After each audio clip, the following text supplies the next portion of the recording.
Even in architecture, there is adventure, isn't it? You must see Ranakpur. Have you seen Ranakpur in Rajasthan? You must see. Ranakpur also has Kumbhalgarh within 20 kilometers. It's the second largest wall on the planet. Most Indians know because we keep all the things that we should be proud of a secret. The second largest wall on the planet, which if you look at it aerially, you would mistake this to be Great Wall of China. It's that big.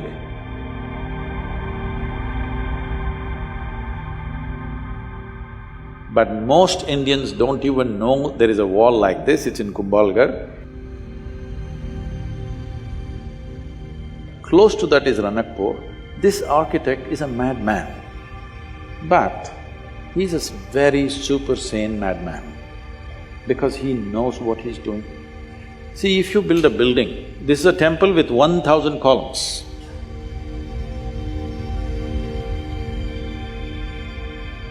If you're thinking about safety, what would you do? Just in case over a period of time, if one column collapses, because those days the material is only stone, there is no steel and concrete and stuff. You would make sure if one column falls down, there'll be another column which will keep the temple up. No, he built it in such way, the audacity of him is such, if you pull down one column, the entire temple will come down. His pride in his intelligence and capability is such that he made it in such a way, if one column comes, the temple should not exist. And it's standing for over 500, 600 years without an issue. You will see something like that in the yoga center. We built an elliptical dome, no steel, no concrete. And at the top, it's only 8 inches thick. And just to freak people, I left a 9 feet diameter hole. People said, this will go to collapse. It will not collapse.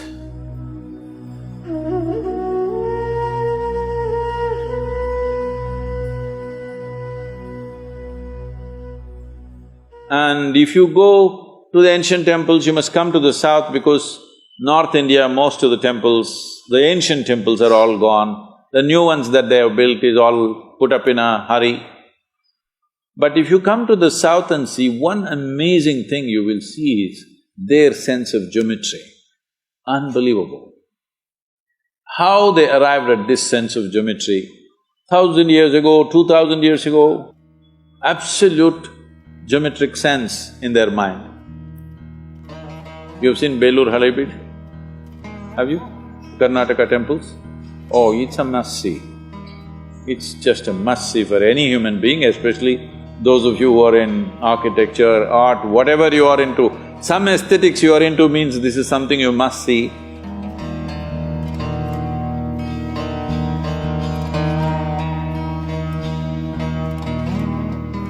It's more than seeing those sculptures.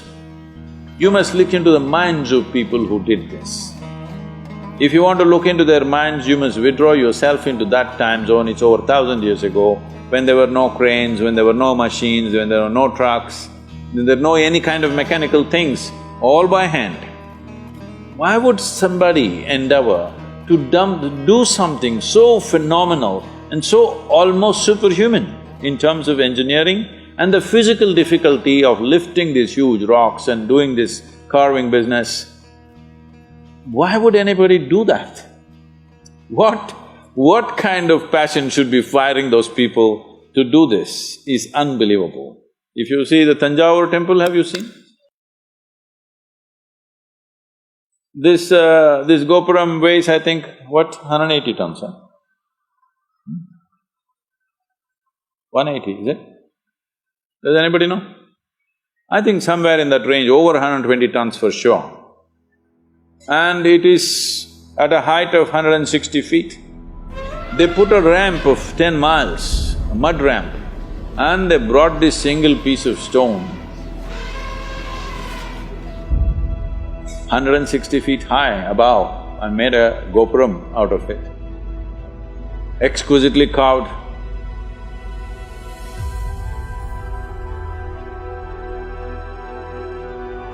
Well, in Karnataka, what they carved is soapstone. In Tamil Nadu, Tamil people are crazy.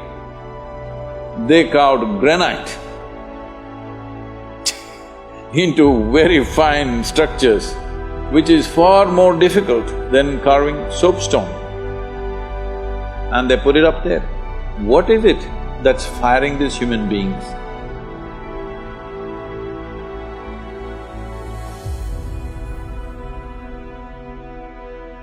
Before you take up any project, you must visit this and see what kind of human beings are these, Just for aesthetics, understand? Not for livelihood. It's not a factory shed we're building, just for aesthetics. They were willing to invest their lives absolutely, everything they got. I think we need that culture back if we want to create a beautiful India, very important.